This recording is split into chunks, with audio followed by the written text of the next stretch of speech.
예수님께서 누구신가라고 하는 것을 우리가 계속 살피고 있습니다. 예수님이 누구신가에 대한 이야기를 살필 때 가장 중요한 것은 예수님 본인이 하신 말씀입니다. 예수님에 대한 글도 있고 예언한 글도 있지만 무엇보다도 본인이 직접 제자들과 또 혹은 당시의 사람들과 회중들과 대화를 나누신 내용이 우리들이 예수님이 누구시고 또 그분이 어떤 분이며 또 어떤 일을 하셨는지 왜 그걸 하시는지를 알 수 있는 가장 좋은 자료가 됩니다. 여러분이 읽으신 본문의 내용은 사건이 중심이 된 게 아닙니다. 사실은 38년 된 그 병자가 기적 같은 치유를 받게 되는데 그 기적의 치유가 이제 이 본문의 주된 내용이 아니라 그 치유 과정에서 일어난 안식일에 또 그리고 예수님께서 본인이 하나님을 아버지라고 이렇게 표현하신 이 내용을 일부러 이렇게 보여주시고 드러내시면서 당시의 제자들과 또 진지하게 진리를 찾는 사람들에게 진리를 나누시는 그 내용이 되겠습니다. 우리들이 지금 예수님이 하나님의 아들인데요, 이 하나님 아들의 이 권세라는 초점이 오늘 본문의 내용입니다. 우리는 이제 예수님 하면 누군가를 구원하고 희생하시는 그런 관점에서 예수님을 보고 있지만 예수님은 이 본문에서는 그런 관점이라기보단 온 인류의 주권자가 되시고 하나님이 되시고 또 그럼에도 인류를 위해 희생하셨고 그리고 마지막에는 온 인류를 심판하시는 심판의 주로 본인을 설명하고 있습니다. 자칫 우리들이 생각할 때 예수님이 아주 단편적으로만 이해를 합니다. 예수님은 우리를 위해 희생하시고 죽으시고 부활하심으로 우리에게 구원을 주시는 분이다. 그게 맞습니다.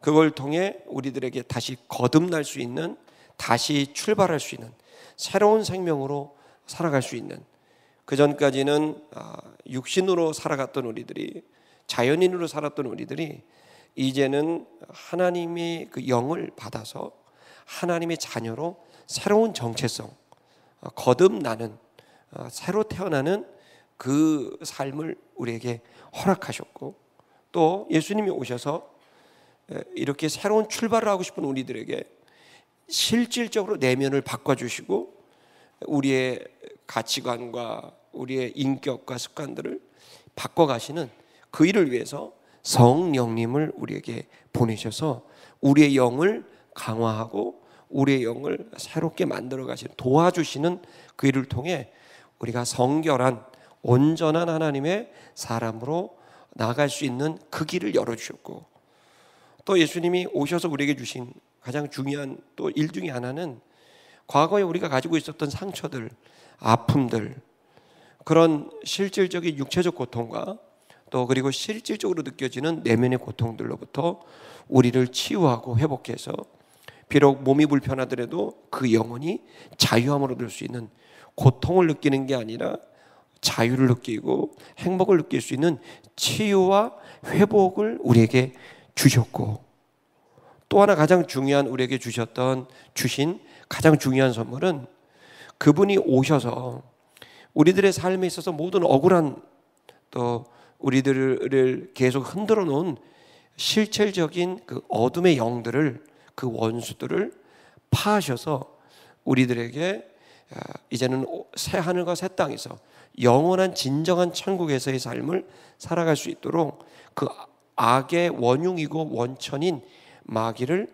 완전히 제어하시는 그 재림의 주, 심판의 주로 오셔서 구원을 완성하시고, 이 모든 일을 통해 이 땅의 영혼들이 고통과 죽음 속에 허덕이는 영혼들에게 그런 기쁨과 평안과 그 자유를 허락하셔서 이 구원을 이루심으로 이제 하나님께 그 일을 완성하시고 모든 권세를 주님께 다시 돌려드리는, 거기까지가 예수께서 하시는 일이라는 거예요. 근데 우리가 자칫 우리를 위해 죽으시고 부활하신 그 일에만 초점을 맞추게 되는데, 예수님이 직접 들려주신 이야기는 훨씬 더 광범위한 일입니다. 특별히 요한복음 1장에서 얘기하셨던 것은 예수님은 육신으로 있으시기 전에 태초에 계셨고, 그리고 말씀으로 계셨다. 그러니까 말씀이라는 존재로 있었다. 로고스로 있었다. 그리고 하나님과 함께 계셨고 그분은 곧 하나님이셨다. 믿기기 어려운 본인의 얘기를 이렇게 말씀하신 거예요. 더불어서 모든 만물은 그로 말미암아 창조가 되어서, 그리고 그 속에, 예수님 속에는 창조하실 수 있었던 건 그분 안에는 생명이 있었다는 거예요. 그러니까 어떤 단순히 죽고 사는 그런 생명이 아니라 생명의, 모든 생명들의 원천된 생명, 그 원생명을 예수가 갖고 있었다는 거예요. 그래서 그 원생명으로 말미암아 만물을 창조해서 생명 있는 피조물을 만들어내셨고, 그 생명은 무엇이었냐면 사람들의 빛이었다라고 또 표현합니다. 생명이 곧 빛이었다. 빛은 내면의 어두움을 밝혀주는 깨달음이요, 그것은 깨달음을 통해 얻는 기쁨이요, 깨달음과 그 기쁨을 통해 얻는 참된 자유, 이 깨달음이었다는 거예요. 여러분, 너무 놀랍게도 지금 어떤 사람들을 보면 얼굴이 새카맣게 지쳐있고 힘들어 있는 사람들이 있어요. 그런 사람들의 내면을 보면 그 마음속에 깨달음이 없고, 나는 지금 이 고통이 언제까지 될 건지, 나는 이 문제를 어떻게 해결할 건지, 이 마음이 해결되지 않을 때, 마음이 어두울 때, 그게 곧 그의 육체적 건강으로, 그리고 사람 관계로 다 드러나게 되는 거죠. 반대로 빛이 임하게 되면 비록 무화과나무, 오늘 찬양한 것처럼 외양간에 송아지가 없고 다 부정적인 환경들이 있어도 그 안에 빛이 임하게 되면 그 마음에 외부가 주는 게 아니라 내면에서 오는 기쁨이 생기고 생명이 생기겠다는 거예요. 자, 이 빛이 뭐냐? 그게 곧 생명이라는 거예요. 여러분, 그래서 우리는 두 가지 생명이 있는 거죠. 육신의 생명이 있고 영혼의 생명이 있는 거죠. 그리고 이 두 개의 생명은 연결되어 있는 거죠. 가시적 생명과 비가시적 생명이 있죠. 물리적 생명이 있고 또 영적인 생명이 있는 거죠. 보이는 생명이 있고 보이지 않는 생명이 있는 거죠. 자, 그래서 예수님께서 우리에게 주셨던 생명은 그 보이지 않는 생명이 말씀으로 우리에게 전달이 되고, 그 말씀은 우리에게 빛으로 전달이 되고, 우리 안에 빛이 있을 때 드디어 분별력이 생기게 되고, 그리고 그 속에서 우리는 자유를 얻게 되게 되고, 그것이 곧 우리의 삶 전체에 생명력 있는 삶으로 우리에게 현상으로 나타나 보여지게 된, 그걸 시작하신 분이, 그것의 시작자가 바로 예수님이라는 얘기를 하고 있습니다. 그리고 여러분이 5장에 와서는 처음에 시작에 그런 분이라는 그 아르케가 되신 주님을 얘기했다면, 5장에서는 끝이 되신 예수님을 말하고 있는 거예요. 오메가가 되신 예수님을 말하고 있는 거예요. 그것은 모든 인류의 시작에서도 예수님이 일하셨지만 모든 인류의 끝에도 바로 예수님이 일하신다는 내용입니다. 창조의 주님이 되셨던 것처럼 모든 인류의 끝도 주님으로서 예수가 계시다는 내용이 오늘 본문의 내용이고, 다음 주까지 이어지는 내용이 그 내용입니다. 그래서 본문은 사실 여러분 많이 모르시는 분이 많습니다. 이유는 뭐냐면 많은 설교가나 신학자들이 선별적으로 예수님의 말씀을 전달하기 때문입니다. 그래서 지금도 이 내용은 대단히 부담스러운 내용이고, 이것은 어떻게 보면 사람들에게 종교적으로 다가가기보다는 이것은 사람들이 종교성으로 받아들이기엔 좀 어려운 그러한 초자연적인 이야기라고 할 수가 있기 때문에 이 내용을 많은 설교가들이 전달을 꺼려하고 있지만, 그러나 우리는 어떤 교훈을 얻고자 교회에 온 것이 아니라 진리를 알고 그 진리를 계승하며 사는 예수님을 나의 주 나의 하나님으로 여기는 사람들이기 때문에 예수님의 얘기를 어떤 건 취하고 어떤 건 취하지 않는 그러한 것이 아니라 예수님의 말씀 전체를 우리가 듣고 그 속에서 예수님을 이해하고 그 예수님 안에서 우리가 가야 될 길을 결정하는 그러한 참된 그리스도인, 바로 그 길을 걸어가야 될 줄 믿습니다. 그런 의미에서 오늘 본문의 말씀, 또 다음 주에 있을 말씀은 아주 뜻깊다고 생각합니다. 자, 우리 19절을 좀 보십시다. 여기 보시면 그러므로 이렇게 되어 있습니다. 예수께서 말씀을 하셨어요. 여기 말씀하셨다라고 하는 것은 어떤 질문에 대한 그것에 대한 답을 주셨다라고 해서 아포크리노마이, 어떤 이유 때문에 한 말이다라는 거예요. 그 이유가 뭘까요? 그건 18절에 있는 내용입니다. 18절을 제가 한번 읽어드릴게요. 유대인들이 이를 인하여 더욱 예수를 죽이고자 하니 이는 안식일만 범할 뿐 아니라 하나님을 자기의 친아버지라 하여 자기를 하나님과 동등됨으로 삼으심이로라, 이렇게 돼 있어요. 유대인들이 예수님을 대단히 이제 핍박하기 시작합니다. 그 이유는 뭐냐면 하나님을 아버지, 친아버지라고 불렀기 때문이라는 거예요. 이 말의 의미는 곧 아버지가 하나님이면 아들도 하나님이란 뜻이기 때문이에요. 아버지가 신이면 아들도 신이라는 거죠. 아버지가 호랑이면 아들이 개일 리가 없잖아요. 아버지가 호랑이면 아들도 호랑이잖아요. 그것처럼 이 내용은 하나님을 아버지라고 부르는 건 대단히 불경스러운 얘기고 큰 이제 아주 오만한 얘기로 들리게 된 겁니다. 그러나 여러분, 오늘 이 시간 우리가 아는 건 하나님을 아버지라고 부르는 것에 대한 의미는 우리 지난주에 나눴기 때문에 더 얘기는 안 하겠지만, 여러분, 하나님을 아버지라고 부를 수 있다는 건 엄청난 의미와 가치가 담겨져 있다는 거예요.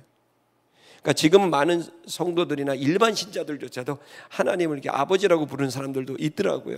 아버지 하나님 그렇게 부르죠. 또 신부님을 Godfather, 이렇게 하나님 아버지 이렇게 부르지 않습니까? 아버지라고 부르라는 이 내용은 이제 기독교 2000년, 인류 2000년사에서 이제 누구나 쉽게 받아들여지는 단어이지만 예수님 당시에는 대단히 어려운 얘기였다는 거죠. 그래서 사람들이 이제 하나님과 자기를 동등되게 여기는 이 예수님에 대해서 아주 분노하고 있는 유대인들한테 지금 대답을 하시는 내용입니다. 자, 그러면 이제 이렇게 설명하시겠죠. 하나님에서 나 그런 얘기는 아니다, 이렇게 얘기를 하실 줄 알았더니 그게 아니라 예수님의 얘기는 너무나 충격적인 내용들이 이제 나오게 됩니다. 유대인들이 이 얘기를 들었을 때 반응은 가히 경악할 수밖에 없는 내용입니다. 자, 좀 무슨 내용일까 좀 보십시다. 그렇게 하나님과 동등됨을 아주 기분 나빠하는 유대인들에게 얘기합니다. 진실로 진실로 내가 너에게 이르노니. 여러분, 진실로 두 번 나오면 무조건 외워야 돼요. 이건 너무너무 중요한, 예수님이 아주 중요한 말씀을 하실 때 꼭 쓰시는 표현이에요. 아멘 아멘 그러면서 쓰시는 겁니다. 뭐라고 합니까? 아들이 아버지가 하시는 일을 보지 않고는 아무것도 스스로 할 수 없다, 이 말씀을 하신 거예요. 예수님은 지금 본인이 하나님의 아들이라는 사실을 부인하지 않고 적극적으로 본인이 아들이라는 얘기를 하고 있습니다. 거기에서 지나지 않고 예수님은 아주 구체적으로 아주 놀라운 그 원리, 진리를 우리에게 전달하고 있습니다. 그 진리가 뭐냐면 아들은 아버지가 하시는 일을 반드시 본다. 보지 않고는 아무것도 스스로 할 수 없다라고 하는 명제를 이렇게 딱 주는 겁니다. 하나의 원리며 명제인 거예요. 다시 말하면 예수님은 본인이 뭐라고 말하냐면 내가 하는 모든 일들은 아버지 하나님이 하시는 일들이다. 그 아버지 하나님이 하시는 일을 내가 보았고 그것을 지금 나는 말하고 하고 있다. 이 표현은 요한복음 뒤에도 계속해서 나옵니다. 예수님 뭐라고 말씀하시느냐면 아버지께서 내게 말씀하지 않는 것을 내가 너에게 말한 적이 없고 나는 아버지 하나님 나에게 말한 것만 너에게 말하였다라고 얘기를 하고 있어요. 이 원리는, 이 내용은 예수님과 하나님과의 관계를 말하고 있어요. 이 얘기는 아버지 하나님과 아들 예수 그리스도 성부와 성자의 친밀함을, 일체성을 말하고 있는 거죠. 얼마나 가깝습니까? 그래서 어떤 신학자들은 이 내용을 갖고 어떻게 말하냐면 예수님이 하나님께 종속되어 있는 존재다, 이렇게 표현을 합니다. 그러니까 아버지 하나님이 하시니까 그걸 무조건 따라가는 종속적인 존재로 이렇게 표현을 해서 이제 그런 글들을 이렇게 쓰게 되는데, 여러분 이 본문을 자세히 보십시오. 이 내용은 종속적인 존재라고 하는 표현이 없지는 않지만 원래 말하고 있는 건 아들이 한다라고 되어 있지 않습니까? 아들이 한다. 아래 보시면 더 명확하게 나와 있는데요, 그 다음 구절을 보시면 아들은 아버지께서 행하시는 그것을 행한다라고 표현합니다. 그러니까 주체는 누구냐면 아들이 행하는 겁니다. 근데 아들이 행하는데 분명히 아버지와 관계 속에서, 친밀한 관계 속에서 하지만 중요한 사실은 아들은 독자적으로 결정을 해서 이 행동을 한다는 거예요. 그럼 여기서 우리가 하나의 원리를, 진리를 추출해낼 수 있습니다. 그건 뭐냐면, 첫째, 아들은 아버지가 하는 일을 한다는 겁니다. 돕는다는 거죠. 한마디로 말하면 아들은 아버지가 하는 일을 돕는다는 거예요. 더 구체적으로 말하면 예수님은 하나님께서 하시는 일, 하나님 아버지께, 여호와께서 하시는 일을 어떻게 해요? 돕고 행한다는 거예요. 근데 그 돕고 행하는 그 아버지 일의 일치성을 갖고 하는데, 중요한 사실은 그 일을 할 때 종속적으로 마치 문외인처럼, 뇌가 없는 사람처럼 그냥 아버지 하는 일을 그냥 하는 노예처럼 한다는 말이 아니라, 아버지 하시는 일을 보고, 그래서 아버지가 하시는 일을 보니까 그 가치와 의미를 알고, 그 중요성을 알고 아들이 그 일을 돕는다는 거예요. 그러니까 철저하게 친밀한 관계가 있지만 철저하게 독립적으로 간다는 거예요. 이 본문은 그걸 설명하고 있는 거죠. 자, 이 원리를 그대로 우리들에게도, 신앙 생활을 하는 하나님의 자녀된 우리들에게도 접목할 수 있는 거예요. 다시 말하면 우리는 하나님 아버지가 어떤 마음을 갖고 계시고 어떤 생각을 갖고 계시고 어떤 일을 하고 계시는지를 이제 봐야 되고 깨닫는 거죠. 동시에 아들 예수 그리스도가 그 아버지 하시는 일을 보고 또 하나님 아버지의 마음을 보고 또 깨닫고 느끼고 계실 겁니다. 우린 그래서 우리의 신앙생활을 통해 하나님 아버지와 아들 예수 그리스도가, 성자가 가지고 있는 그들의 하시는 일, 그들이 가지고 있는 정서, 그들이 하고 있는 생각들을 우리가 깨닫고 우리가 느끼고 우리가 보면서 우리는 독자적인 우리의 의지를 동원해서 그 하나님 아버지와 아들 예수 그리스도가 하는 일을 그 맥락 안에서, 그 흐름 안에서 그 일을 감당해내는 것입니다. 신앙생활은 내가 하고 싶은 일을 하는 거 아닙니다. 내가 하고 싶은 일을 하고 하나님이 날 도와주는 게 아닙니다. 하나님이 하시고자 하는 일, 그리고 지금 하나님이 하시고 있는 일을 보고 그 일을 내가 하고자 하는데, 그 일을 하는데 주님이 나에게 일을 잘할 수 있도록 도움을 구하는 것입니다. 신앙생활은 정확히 말하면 내가 원하는 거, 내가 꿈꾸는 거, 이것을 내가 하고자 하여 하나님의 도움을 받고 하나님의 인도함을 구하는 게 아니라, 시작은 하나님 아버지 그리고 그 아들 예수 그리스도가 가지고 있는 그 꿈과 그리고 그가 하시는 그 일들을 우리가 깨닫고 그리고 그 일들을 돕는 것, 이것이 주체성을 갖고 우리가 돕는 것, 그것입니다. 본문의 말씀은 이것은 하나의 제한적이고 종속적이고 비자주적인 그러한 것을 말하는 게 아니라 대단히 자주적인 것입니다. 그러나 동시에 우리는 철저히 개별성을 갖고 있지만 하나님 앞에 철저히 연결되어 있는 친밀성을 갖고 일체성을 갖고 하는 것, 이것이 신앙생활입니다.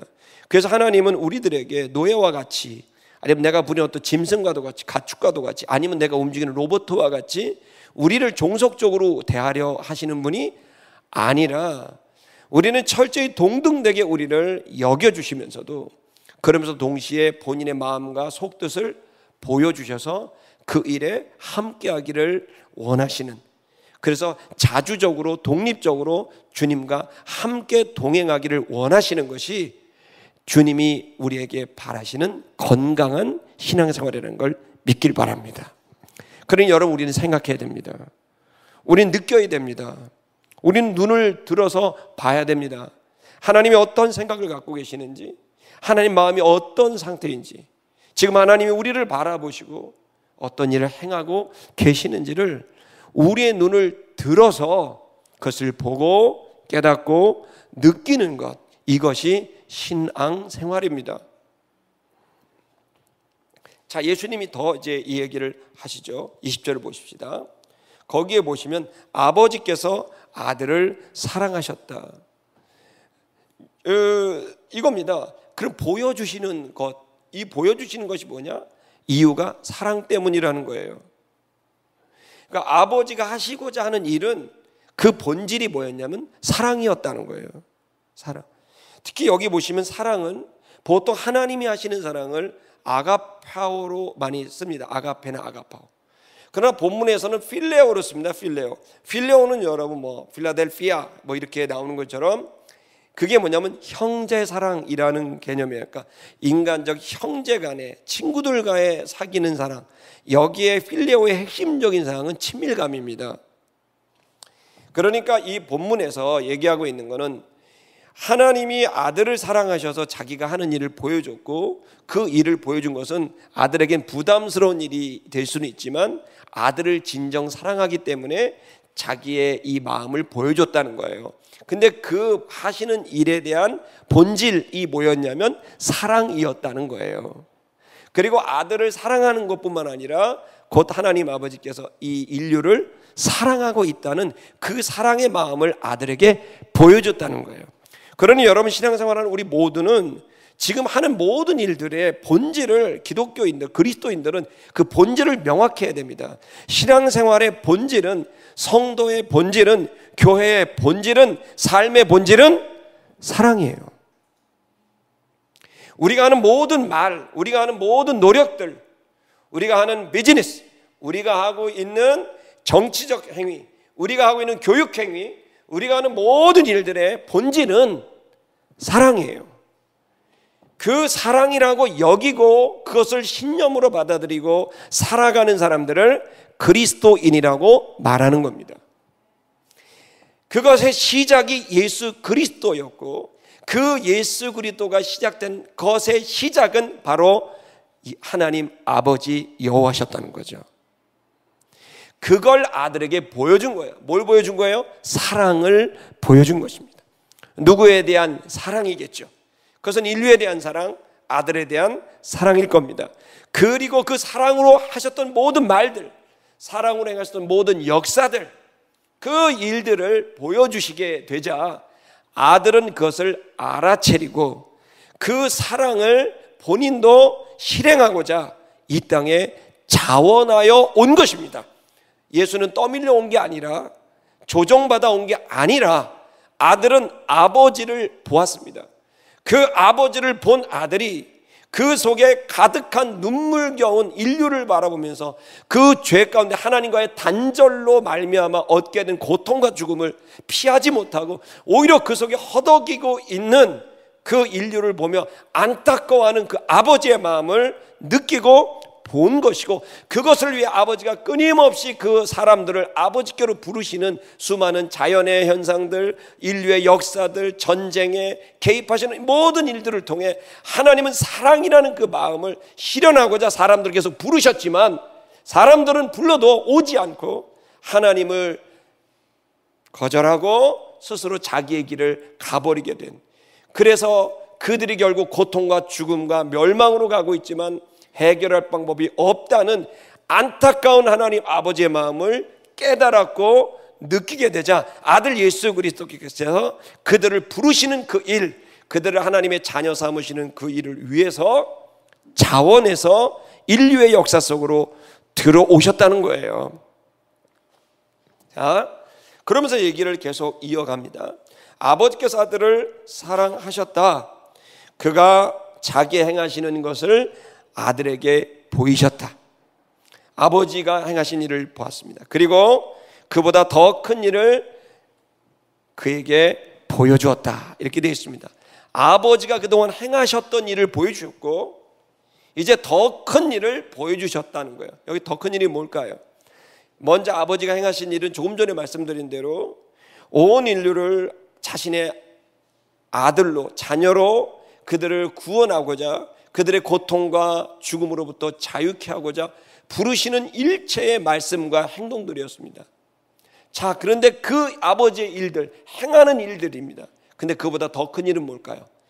이제 그렇게 죄 가운데 그들 속에 자기를 고집하고 또 자기의 삶을 살게 되는 그 마음들을 조장하는 그 뒤에 그 마음을 씨앗 심어놓은 어둠의 영들에 대한 그것들이 계속 여전히 있는 상태에서 계속 사람들을 불렀을 때 사람들이 오는 척 하다가 다시 그 어둠의 영들에 따라서 음란에 빠지고, 돌아오는 척 하다가 다시 돈에 빠지고, 돌아오는 척 하다가 자기 사랑에 빠져버리고, 자기의 나르시시즘에 빠져버리고, 돌아오는 것 같지만 계속해서 돌아오지 않고 더 즐겁고 재미있는 것을 쫓아가 버리게 되는 이 구조 안에서 하나님은 계속해서 부르시고 계속해서 일하시지만 되지 못했으나 이제 아들 예수 그리스도는 어떻게 하십니까? 그 모든 사람들이 돌아오지 못하게 하는 어둠의 권세 자체를 끊어버리게 되고, 그 어둠의 권세를, 원수를 잡아 결박하여 그를 심판하게 하는 일을 아들 예수 그리스도가 하신다는 거예요. 그래서 예수 그리스도는 인류의 끝에 대한 이야기를 하시게 되는 겁니다. 그 인류의 끝에서 우리가 지금 왠지 모르게 마음이 하나님께로 가지 못하게 되는 묘한 마음들과 이 흐름과 공기가 있습니다. 여러분, 희한하게 여러분 신촌에 우리 중고등학교 학생들이 막 오잖아요. 그럼 오면요, 요 앞에 버스 정장이잖아요. 마을 버스 정장이요. 요 교회 바로 앞에 여자애들이요 교복을 입잖아요. 요즘은 학교를 안 가지만 교복을 입고 여기서 이제 학교를 갈 때는요 가요. 근데 학교에서 딱 버스에서 내리잖아요. 그러면 애들이 한두 명이 꼭 저쪽 구석 가서 치마를 말아요. 이렇게 치마를 말아갖고 이렇게 치마가 이렇게 높아져. 너무 웃기네. 롯데리아에 들어가서 치마를 두 번 정도 말아. 그러면 이렇게 치마가 이렇게 올라가요. 되게 높게 올라가요. 저 어떻게 하냐 저거. 내가 속옷 따와보겠는데 애들이 또 속에다 속바지도 입더라고 요즘에. 가만 그러는 거예요. 그러니까 이상해요. 왜 이 동네 오면. 남자애들은요 여기 신촌거리를 가면요 그렇게 착했던 애들이 말이에요. 이 동네만 떠들면 갑자기 이렇게 어깨에 힘주면서 건달처럼 걸어요. 무서워서 말을 못 걸겠어요. 어느 공간에 들어가게 되면은 나도 모르게 말이에요. 사람들이 격해지고요. 어느 공간에 들어가면요 나도 모르게 약간 야하게 되고요. 어느 공간에 들어가게 되면은 사람들의 마음이 막 욕심과 탐욕으로 바뀌게 되고요. 여러분, 공기가 있어요. 영의 흐름이 있는 거예요. 이것들이 없다고 주장하면 모르겠어요. 저는 느끼겠는걸요. 어느 곳에 가면 너무나 돈 욕심에 가득한 그 공간 속에 들어가면 그 돈 욕심 때문에 거짓말은 아무것도 아니에요. 집단적으로 수백 명이 거짓말하는 거 연습하고 그래요. 영이 거짓과 탐욕과 반역을, 하나님과 정반대된 정서를 향해 가게 되는 그 유혹과 시험이 각 개인의 저녁마다, 밤마다, 또 그리고 자신의 공간마다 집단적으로 이렇게 일어나고 있는 영적인 흐름이 있고, 그 속에 사람들이 놓여지게 됐을 때 너나 나나 이제 양심은 또 다른 기준으로 타락해 버리게 되고, 각자 자기가 하고 싶은 것을 하는 것이 이제는 자유요 현대인이라고 주장하는, 인권이라고 얘기하는 이런 데까지 가게 돼서 수많은 사람이 파렴치한 짓을 해도 내가 뭐가 잘못됐냐고 얘기를 하는 이런 일들이 벌어지고, 이것이 정치 이데올로기화하고 이것이 어떤 경제적인 상황이 되고, 여러분 예전만 하더라도 기업 M&A는요 절대로 하면 안 되는 도덕적 윤리적으로 문제가 삼았던 일입니다. 그러나 지금 M&A 하는 사람이 제일 인기가 좋아요. 신랑감 중에 돈을 제일 많이 벌거든요. 이제 우리의 윤리와 도덕 기준들은 점점 떨어져 버리게 된다는 거예요. 자, 이것의 결국이 어떻게 될까? 인간을 행복하게 할까요? 아니에요. 진리에서 말씀하신 것처럼 인간을 더 고통스럽게 만들고 외롭게 만들고 공허하게 만들고 목마르게 만들고 자살률 세계 1위로 만드는 거예요. 코로나 때문에 죽는 사람 몇 명 돼요? 자살로 죽는 사람 하루에 40명이 넘어요. 여러분, 지금 우리들이 이 진실과 진리에 접해야 되는 겁니다. 예수가 이 땅에 오신 것은 바로 이 어둠의 권세들이 우리에게 조장해 놓은, 그리고 이 현실적인 문화를 만들고 정서를 만들고, 이 상황에서 이 아무리 내가 주께로 돌아가고자 해서 수렁에 빠진 것처럼 늪 가운데 빠져버리는 인류들에게 예수께서 그 근원된 그 속에 빠진 사람을 부르시지만 올 수 없는 그들, 여러분, 그 근원된 뒷 발목을 잡고 있는 이 어둠의 영 자체를 파하시고 심판하시고 멸하시는 일을 누가 합니까? 예수께서 재림하셔서 하신다는 거예요. 그래서 그보다 더 큰 일을 행하신다는 게 바로 여기에 있는 겁니다. 인류를 구원하실 뿐만 아니라 인류의 구원을 막아서고 있는 어둠의 권세를 파하고 인류를 이제 구원의 길을 열어서 그 길을 열어주시는 이 일을 감당하도록 보여주신다는 겁니다. 21절을 보면, 자, 아버지께서 죽은 자를 일으켜 세운 것처럼 같이 그들을 살리신 것처럼 아들도 자기의 원하는 자들을 살리신다, 이렇게 얘기합니다. 즉 아버지가 하시는 일은 죽은 자를 이렇게 살리는 일들을 합니다. 여기서 죽은 자가 살아났다는 이 이야기들은 현재형으로 쓰여지죠. 이것은 어떤 거냐면 하나님께서 여기서 죽은 자가 살아났다는 것을 마치 진짜 목숨을 끊은 사람이 살아났다 이런 개념의 내용이 아니라 그 내용도 포함을 하지만 여기서 얘기하고 있는 건 영원히 살아나는 것을 의미하고 있고, 또 실제로도 몇몇 사람들은 죽었던 사람이 다시 살아나는 초자연적인 기적이 한두 건이 성경에 기록되어 있습니다. 자, 아버지께서 죽은 자를 이렇게 살리신 것처럼 아들도 자기가 원하는 자들을 살려내신다라는 거예요. 여러분, 여기에 현재형으로 이걸 쓰고 있어요. 그래서 여기서 얘기하고 있는 건, 예수님이 지금 얘기하고 있는 거는 아버지가 죽은 사람을 살려내듯이 죽은 것처럼 사는 사람들을 살려내는 일, 또 죽은 자를 살려내는 이 영혼과 육체의 죽음에서 그들을 자유케 하는 일을 누가 한다? 예수님이 하신다는 거예요. 결국 예수님이 하시는 일은 뭐냐면 죽은 사람들을, 죽어가는 사람들을, 고통과 멸망 속에 있는 사람들을 살려내는 일을 하시고, 이것이 아버지 하나님이 하셨던 일이고 또 아들 예수가 그 일을 행하게 하는 일이라는 거예요. 그 살리는 일은 본질이 뭐다? 사랑이라는 거예요. 22절을 보면 여기서 아주 중요한 얘기를 합니다. 아버지께서 아무도 심판하지 않으신다. 심판에 대한 이야기를 합니다. 그 죽은 자가 살아났으면 그 다음 어떻게 됩니까? 죽은 자가 살아났으면 심판을 받게 됩니다. 잠깐 여러분, 여기에서 요 22절을 하기 전에 여러분이 먼저 알아야 될 내용이 있습니다. 이것은 이 글을, 이 말씀을 할 때 들은 유대인들이 갖고 있는 구약 성경을 기반으로 한 죽음과 부활에 대한 개념을 이해하셔야 이 내용을 이해합니다. 잘 보십시다. 여러분, 천국과 지옥이라는 단어는 불교 용어입니다. 원래 이것은 기독교 용어는 아닙니다.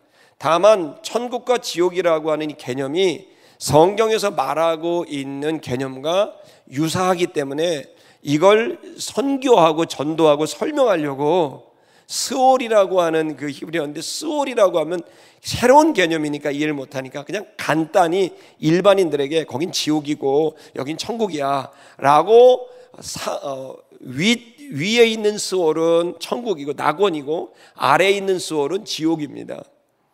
그러니까 여러분, 원래는 지옥 천국이라는 이 개념은 불교적 개념인데, 더 여러분에게 설명을 드리면, 오늘 여러분이 좀 설명을 드리면, 스올이라고, 이것은 일종의 공간입니다. 사람이 죽으면 천국과 지옥을 간다고 우리 쉽게 표현을 합니다. 맞는 말이지만 엄밀히 더 성경적으로 설명을 드리면, 사람은 죽으면 천국과 지옥을 가는 게 아니라 위에 있는 수월과 아래에 있는 수월로 가는 겁니다. 위에 있는 수월은 낙원이라고 흔히 표현합니다. 파라다이스라고 표현을 합니다. 그리고 아래에 있는 수월은 말하자면 지옥이라고 표현을 하면 되겠습니다. 둘 모두 죽은 자들의 영혼이 가 있는 곳입니다. 그러나 이것이 영원히 그 상태가 유지되는 게 아니라 주께서 마지막 인류의 끝이 있을 때 지금까지 이뤘던 모든 죽은 자들이 갔던 위의 수월과 아래 수월에 있는 모든 자들이 다 일어나게 됩니다. 이 일어나게 되면 그들의 영이 다시 재배열이 되면서 그때 마치 뭐가 다시 새롭게 하는 게 아니라 위에 있는 수월에 있는 사람들은 구원의 길로 그 걸음들을 걸어가게 된다고 한다면 아래에 있는 수월에 있는 사람들은 다시 한번 심판을 받게 되는데 그 심판은 교리에 따라 시기가 다릅니다. 각 교리에 따라 요한계시록을 우리가 지난번에 봤듯이 가장 중요한 핵심은 백보자 하얀 보좌 앞에서 심판을 받게 되고 그 받고 난 다음에 새 하늘과 새 땅으로 새 예루살렘 성으로 들어가게 되는 것을 말하고 있어서 이단인 신천지 같은 데는 이걸 곡해를 하고 거기에 들어가는 사람들이 14만 4천 명 밖에는 없다고 주장을 하면서 하고 있지만 이 모든 것들은 사실은 성경을 잘못 해석한 결과입니다. 그러나 중요한 사실은 이 과정입니다. 그래서 사람이 낙원에 이르렀지만 다시 생명의 부활로 아래에 있는 지옥에 있는 아래 수월에 있는 사람은 심판의 부활로 나오게 되고 그 마지막 날에 백보자 앞에 그 보좌 앞에서 마지막 문턱을 넘게 됩니다. 그 심판을 하게 되는 그 순간 여러분 마지막 모든 사람이 살아나서 심판하는 그 내용입니다. 그래서 여러분 22절을 보시면 거기에 그 심판을 하는데 아버지께서는 아무도 누구도 심판하지 않으신다. 우리는 보통 하나님이 심판한다고 생각합니다. 하나님 아버지 앞에 가서 심판을 받는다. 그러나 예수님이 직접 하신 말씀입니다. 하나님 아버지에게 심판을 받는 게 아니라 그 심판을 누구에게 맡겼다고요? 그가 하나님 아버지가 모든 심판 모든 심판을 아들에게 맡기셨다는 거예요. 자, 여러분 심판을 누가 합니까? 예수님이 직접 말씀해요. 내가 한다. 이 얘기를 유태인들이 들었을 때 얼마나 모든 사람을 내가 심판해. 이 얘기를 들었을 때 돌을 들지 않은 사람이 어디 뭐 저런 그래서 화를 내지 않았겠습니까? 그러나 여러분 예수님을 만난 예수님을 영접한 우리들은 이 이야기는 너무 감사한 얘기예요. 왜냐하면은 여러분 마지막 여러분이 이제 숨을 거둘 거예요. 저도 거두고 여러분도 거두고 저도 뭐 작년 재작년에 항암 받을 때 나 죽는 줄 알았어요. 사실 이게 여기가 이렇게 있는데 막 이쪽에 뒤 작년 말에 여기 머리 수술했잖아요. 다 긁어내고 나 죽는 줄 알았어요. 진짜 끝나는구나. 그래갖고 막 서둘러서 뭐 하고 그랬어요. 근데 죽음이 이렇게 눈앞에 딱 와 있고 직면에 있을 때 생각은 아마 저뿐만 아니라 모든 사람을 그럴 거예요. 내가 까딱하다 죽고 까딱하다 사는구나. 그 경계선에 있을 때 그때 느낌은 뭐냐면 내가 하나님 아버지 앞에 갈 텐데라는 거예요. 그랬을 때 마음에 부담되는 것들이 너무 많이 있는 거예요.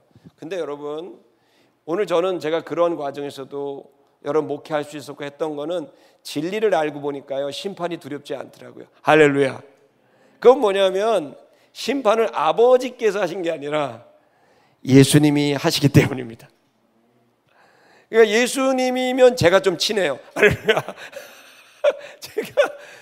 내가 이제 하나님 약간 먼 느낌이 있어. 왠지 아버지 성부는 저는 제가 하나님 아버지 이렇게 기도를 드리지만 늘 예수님의 이름을 빌어서 주님 도와주세요. 그리고 이제 주님의 이름으로 제가 주님의 이름을 빌어서 이렇게 가니까 하나님 아버지는 왠지 나는 아버지는 우리 친아버지도 약간 먼 느낌이 있지만 하나님 아버지도 그다지 가깝게 느껴지지는 않는 느낌이 있었어요. 이건 뭐 저의 개인적인 내용이에요. 여러분이 그렇다는 건 아닙니다. 근데 저는 약간 그랬는데요. 그때 저한테 되게 중요한 거는 예수님이 나와 함께 하시고 내 안에 계신다라는 것을 저는 느끼고 있는 거죠. 그 예수님을 저는 말씀으로 이해하거든요. 요한복음 1장을 근거로 해서 내가 묵상했던 그 말씀들이 내 안에 살아있을 때 저는 예수님이 살아있다고 믿고 있거든요. 그래서 늘 그 말씀이 저한테는 꿀구송이처럼 달고 친밀하고 감사한 거죠. 그러니까 예수님이 심판을 하니까 이런 거죠. 모르는 분도 아니고 우리 심판 줄 서고 있다가 예수님이 하신다. 그럼 마치 내가 너무 잘하는 그분이 나를 심판하니 얼마나 여러분 기쁘게 심판의 자리로 가겠습니까? 그래서 예수님을 영접하고 예수님과 함께 예수님의 말씀으로 예수님이 하셨던 것처럼 너희가 내 안에 있고 내 말이 너희 안에 있으면 이라고 말씀하신 것처럼 예수님은 지금 눈에 보이지 않지만 그분이 영으로 계시다고 하는 사실은 객관적으로 우리 모두가 신앙을 가장 실질적으로 느낄 수 있는 예수님의 존재는 여러분 신앙인들을 여러분 실질적으로 느낄 수 있는 예수님의 존재는 말씀이 내 안에 살아있을 때예요. 그러면 그 말씀이 내 안에 빛이 돼요. 그리고 그 말씀이 내한테 생명이 돼요. 요한복음 1장 말씀이 그대로인 거예요. 예수님에겐 생명이 있었고 그것은 사람들의 빛이라 빛이 어둠에 비출 때 어둠이 깨닫지 못하더니 라고 하는 것처럼 주의 말씀이 들어가지만 어둠으로 들어가지만 어둠이 그것을 깨닫지 못하여 계속 어둠에 있을 때 우리의 마음에 생명이 사라지게 되고 우리 안에 그 풍성한 정서가 사라지게 돼요. 아직 없어지게 되는 거죠. 반대로 예수님의 그 말씀이 빛처럼 내 안에 들어오죠. 말씀이 들어올 때 빛처럼 들어와서 이것이구나 또 이렇게 살아야겠구나 라는 빛이 들어옵니다. 그럼 그 빛이 나를 살아갈 수 있는 동력을 만들어내게 되고 그리고 그 빛을 내 안에 갖게 됐을 때 비록 질병에 걸렸어도 또 뭐 여러 가지 환경이 재정적으로 어렵고 환경이 어려워도 내 안에 그 깨달음이 그 빛이 그 생명이 내 안에 있으니까 감사할 수 있고 기뻐할 수 있게 되는 거죠. 자, 여러분 그 예수 그리스도 그분이 내 안에 있단 말이에요. 그분이 나를 심판하신다. 제가 23살, 4살 때인 것 같은데 아마 일기장을 찾아봐야 되는데 거기에 보면 제가 이런 글을 그때 많이 썼습니다. 이 요한복음 5장을 묵상하다가 딱 깨달은 건 심판을 예수님이 하시게 된다는 이 장면을 상상하면서 성경의 말씀을 상상하면서 놀라운 걸 깨달아요. 그건 뭐냐면 예수님이 심판을 하신다면 예수님은 나를 보시고 심판하는 게 아니라 내 안에 있는 본인을 보고 심판을 하시겠구나. 여러분 결국 주님은 여러분 보십시오. 예수가 돌아가실 때는 십자가에 달려 돌아가실 때는 우리를 품고 돌아가셨습니다. 그가 죽으심으로 나의 옛사람이 죽고 잘못된 삶이 죽고 그가 부활하심으로 이제는 우리의 영이 하나님의 자녀로 시작이 됩니다. 우리를 품고 돌아가셨다면 심판의 날에는 예수님을 품은 사람들을 맞이하신다는 거예요.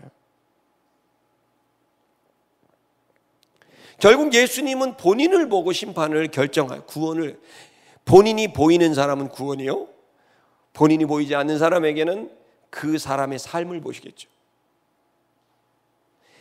여러분 이 시간 우리들이 예수 그리스도와 동행하는 것에 너무나 큰 값어치는 지금 당장 우리에게 위로가 되고 격려가 되고 용기가 되는 것도 필요하지만 정말 우리에게 예수의 동행하심의 효용성의 가장 큰 가치는 마지막 날에 내 안에 있는 예수 때문에 내가 구원의 길을 갈 수 있게 됐다는 거예요.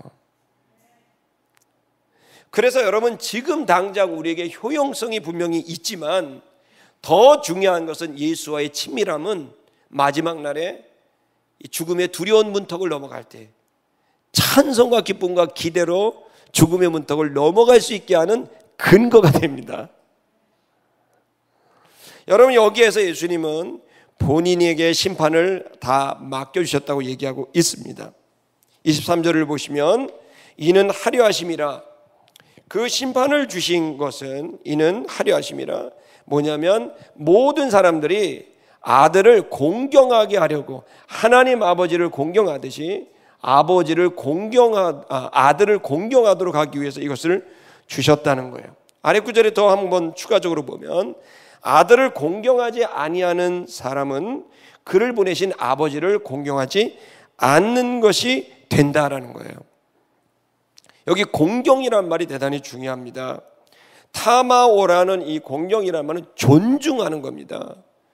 그래서 우리의 상의적 개념에서 그를 존중하는 이게 일종의 존경심을 갖고 그를 쉽게 여기지 않고 그를 존중해서 그의 말을 들을 준비를 하고 그를 배려하게 되는 이런 존중감을 말하고 있는 거예요. 자, 여러분, 지금 우리가 구원받은 사람들 또 혹은 신자들이라는 표현들은 불신자들이 들을 때는 대단히 불편한 단어들일 수 있습니다. 하지만 이걸 좀 더 편하게 말하면 신앙인은 예수 그리스도를 존중하는 분들이에요. 그것은 하나님 신을 존중하고 그 신을 절대자를 존중하는 마음이 아들 예수 그리스도를 존중하는 마음으로 오게 되는 건 당연한 거라는 거예요. 반대로 구원받지 못한 사람들은 예수 그리스도를 존중하지 않는 거예요. 그리고 하나님 절대자도 당연히 존중하지 않는 거죠. 그럼 구원이 관계에 있다는 걸 알게 되죠. 구원은 어떤 마치 즉석 커피를 빼내듯이 동전을 코인을 인서트 시키면 갑자기 드르륵 해갖고 뭐가 캔커피가 드룩 나오는 식의 것이 이게 구원이 아니에요. 뭔가를 쟁취하고 티켓을 잡고 이런 식의 개념이 아니라 구원은 믿음으로 얻습니다. 아멘. 믿는다는 말은 관계를 말하는 겁니다. 그 관계가 됐느냐는 거예요. 구원은 믿음은 구원의 조건이게 맞습니다. 마치 필요로 한 게 맞습니다. 그러나 믿음은 구원받은 사람의 정서입니다. 그리고 구원받은 결과입니다. 그것은 하나님과의 신뢰의 관계, 존중의 관계. 그게 구원의 모습이고, 그래서 내가 주님을 믿고 주님이 나를 믿어주는 거예요. 그건 내가 주님을 존중하는 거고 주님이 나를 존중해 주는 거예요. 우리를 노예 다루듯이 다룬다고 생각하지 마세요. 우리를 가축 다루듯이 소돼지 다루듯이 다루는 분이 아니에요. 우리를 리모트 컨트롤로 만드는 로봇도 아니에요. 주님은 우리를 동등되게 존중한다니까요. 그리고 그 존중의 관계가 믿음의 관계고, 그 믿음의 관계라는 것이 형성이 되려면 서로 간에 언어가 있어야 되는 거죠. 그 언어가 바로 말씀이요, 그 말씀에 대한 우리의 반응의 기도드립니다. 지금 여기에서 예수님께서 하신 내용들은 이 공경의 마음, 존중에 대한 이 마음을 이야기하면서 그 예수를 함부로 보지 않는 사람, 그분은 나를 심판할 자라고 하는 공경심, 그 존경심, 그 경외감을 가지게 되는 것이 기독교인의 사랑의 마음 이상으로 중요한 우리의 마음가짐이라는 겁니다. 그래서 24절에 보면 진실로 진실로 내가 너에게 말한다 얘기하고 있습니다. 그러면서 이 중요한 얘기를 합니다. 내 말을 듣는 자는 영생을 얻었다. 근데 거기에 분사 형태를 하나 더 붙입니다. 나 보내신 이를 믿는 자는 영생을 얻었다 이렇게 표현합니다. 쉽게 말하면 영생을 얻었다. 에코는 have, 갖고 있는 거예요. have. 내가 이거를 가지게 되는 거예요. 영생, 생명을 갖습니다. 이 영생은 신의 생명입니다. 하나님 아버지가, 예수가 갖고 있는, 성령이 갖고 있는 그 신들의 생명, 그 생명의 질을, 그 생명 덩어리를 내가 소유하는 게 영생입니다. 자, 어떤 사람이 그 생명을 그러면 소유하고 공급받게 되느냐? 내 말을 듣는 사람이 영생을 얻게 된다는 거예요. 여러분, 이 관계 속에서 우리 아이들을 키울 때, 여러분 또 제자들 키울 때 왜 이렇게 말을 안 들어? 이런 얘기 하지 않아요? 그 얘기가 뭐야? 이 관계가 단절된 거예요. 말을 안 듣는다는 얘기, 다른 말로 말하면 말을 들으면 너한테 더 큰 유익이 생기고 더 큰 풍성함이 생긴다라는 말이거든요. 그러니까 이렇게 부족한 부모나 부족한 선생도 내 말을 좀 들어라고 얘기를 하면서 안타깝게 말하듯이, 그러나 하물며 하나님, 완벽하신 하나님의 말을 듣는다는 건, 여러분 이것은 그야말로 우리에게는 너무나 큰 복이 되는 거죠. 그런데 참 희한하게도 그 너무나 큰 복을 주시는 주의 말씀과 주님의 권면들을 공경하지 않아요. 듣지 않는 거예요. 듣고 싶어 하지 않아요. 그냥 자기가 하고 싶은 걸 하고 싶은 거예요. 우리 모두는 그냥 그 속에서 내 안에 있는 욕구들과 내 안에 있는 상처가 만들어 놓은 그것 때문에 만들어 놓은 헛된 꿈들과 야망들 속에 자기의 빈곤과 부족, 그것에서 나와 있는 것을 채우고자 하는 그런 부모와의 관계가 잘못되니까 인간과의 관계가 잘못되고, 아빠와의 관계가 잘못되니까 모든 남성들과의 관계가 잘못되고, 엄마와의 관계가 잘못되니까 모든 여성과의 관계가 잘못되고, 이런 빈곤들이 또 다른 또 우리를 만들어내는 꿈을 꾸게 하고 그 속에 집착하게 만들어 놓게 되는 거예요. 자, 여러분, 이렇게 생겨 먹은 우리들이라는 것을 우리가 알아야 돼요. 아무리 뭐 공평성, 평등성 얘기해도 죄송하지만 내 아들은 딴 데 보내잖아요. 내 딸은 뭘 위조라도 하잖아요. 이거를 나는 그렇게 공격하고 싶진 않아요. 그런데 당신은 이라고 묻고 싶어. 나도 내 아들이 지난 월요일 날 군대를 가는데 나도 힘만 있었으면 좋은 부대로 어떻게 한번 순간적으로, 죄송합니다, 운전하는데 얘가 앞으로 1년 6개월 동안 어떻게 지낼까? 근데 얘가 나댈 텐데 이거 그러면 이거 사고 좀 안전한 부대는 없나? 내가 운전하면서 정말 그 전날까지 아무렇지 않았어. 당연히 아들이 자랑스럽고 군대 간다니까 그래, 군대 가는 거야, 좋다. 근데 딱 가는데 계속 우리 법무부 장관 아드님 막 계속 나오잖아요. 그런 얘기 나오고 그러니까 막 자꾸 가다가 순간적으로 누구 군목 아는 사람 없나? 이런 생각이 드는 거예요. 그래서 순간적으로, 그래서 나도 전화기를 이렇게 꺼내보게 되는 거야. 후배 중에 지금 참모 이렇게 중령도 하나 있어요. 후배 중에 절 좋아하는 그 친구 전화 한 통화면 이렇게 되겠죠. 그러니까 뭐냐면 우리는 되게 공의롭고 정의로운 말을 잘해. 근데 속에 들어가 보면 이기적인 게 있어요. 그런 우리들이 결국 이기성이, 그럼 왜 그렇게 하지 말라고 얘기를 하냐? 근데 세상은 그렇게 하라는 거죠. 네가 하고 싶은 거나 그게 행복이다. 그런데 그렇게 하지 말라고 자꾸 하는 건 우리를 옥죄려고 그러는 거냐, 압박 주려고 그러는 거 아니라는 거예요. 결국 그것이 결과가 우리에게 뭘로 돌아와? 쓴 잔으로 들어온다. 쓴 잔과 고통으로 온다는 거예요. 그러니까 그래서 우리들이 뭐냐면, 주님은 우리를 이거 하지 마라 저거 하지 마라라는 내용이 있어요. 근데 이거 하라도 많아요. 근데 여러분, 하라 하지 말라 얘기 들으면 일단 그렇게 교훈적으로 누가 얘기를 하면 불편해. 그런 사람하고 가까이 있고 싶지가 않잖아요. 어떠세요? 저 그래요.